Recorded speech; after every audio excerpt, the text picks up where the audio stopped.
fear. It's a part of life. And it's a necessary part of life. We feel fear because we avoid things that usually cause us harm. But fear, it can be all-encompassing. And it seems more and more we live in a world where we're in a state of fear almost constantly, all the time.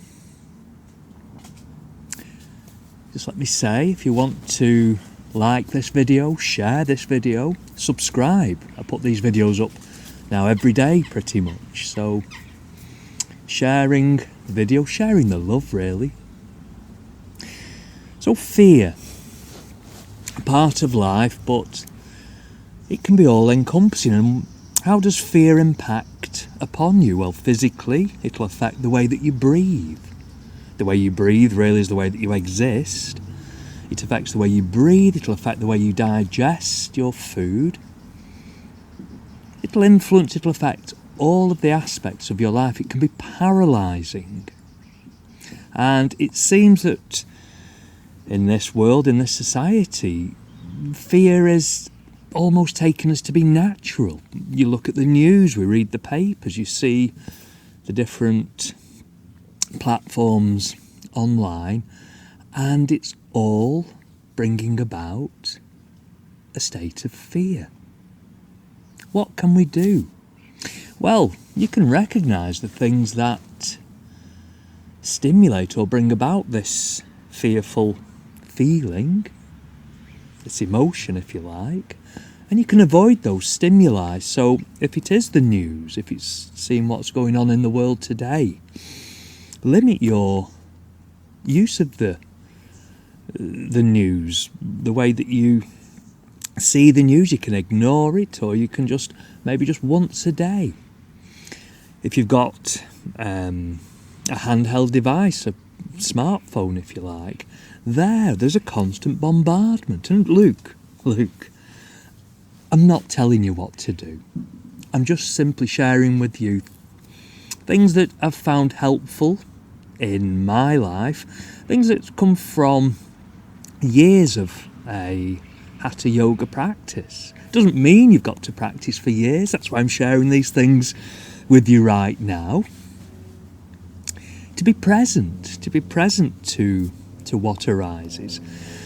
So fear of the world around us, there can be fear of loss, losing our possessions even.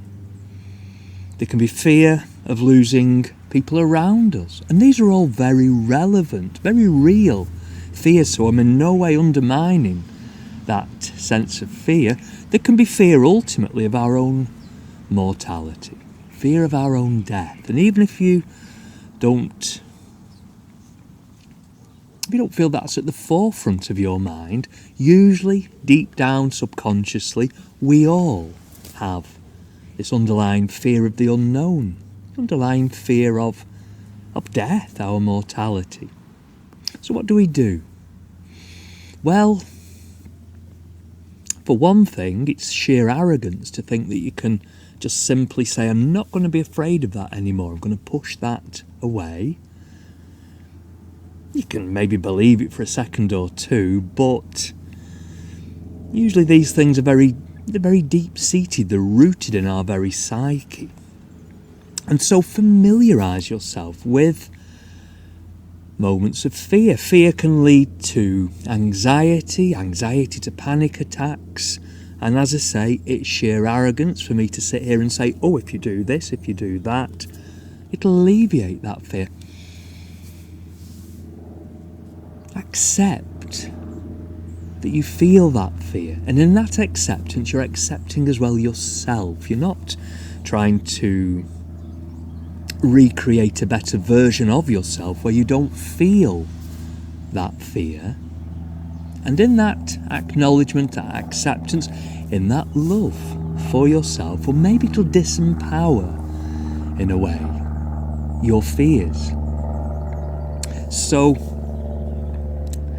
to witness, to feel, to experience, to acknowledge. And the more you familiarise yourself with the familiar patterns of your fear, well then, in that disempowerment, it can, in a sense, it can free you a little from the fear, which that leads to anxiety, to panic attacks. But also to recognise that, as I said at the start, fear is a part of this life, a part of this existence. It's there for a reason. It just seems that we've gone into overload with stimuli, stimulating this fear, because then fear becomes paralysing. And we're unable to think, we're unable to function as a person, a human being, we're unable to function in a way as a society if we're suppressed by that fear. So maybe face your fears in a little way. I know myself, let me talk about my fears, and this might sound insignificant in the whole scheme of things of what happens in the world today, but for me, a simple one. When I swim in the ocean, I have an underlying fear of sharks, maybe, some things in the ocean. And especially if a piece of seaweed touches my foot or my leg, whoa, all this sitting, all this practice of yoga, right out through the window, I have to say. And the fear is very real, it's very relevant, but a moment or two to reconnect, to, as I say, to witness, to observe the fears, the physical reactions to the fears, and I can reason that's maybe just a piece of seaweed touching my foot, touching my leg, and so it doesn't stop me from enjoying the delights of swimming in the ocean.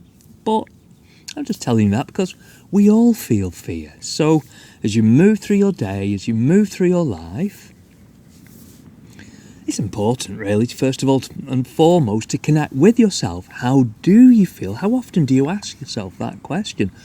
How do I feel?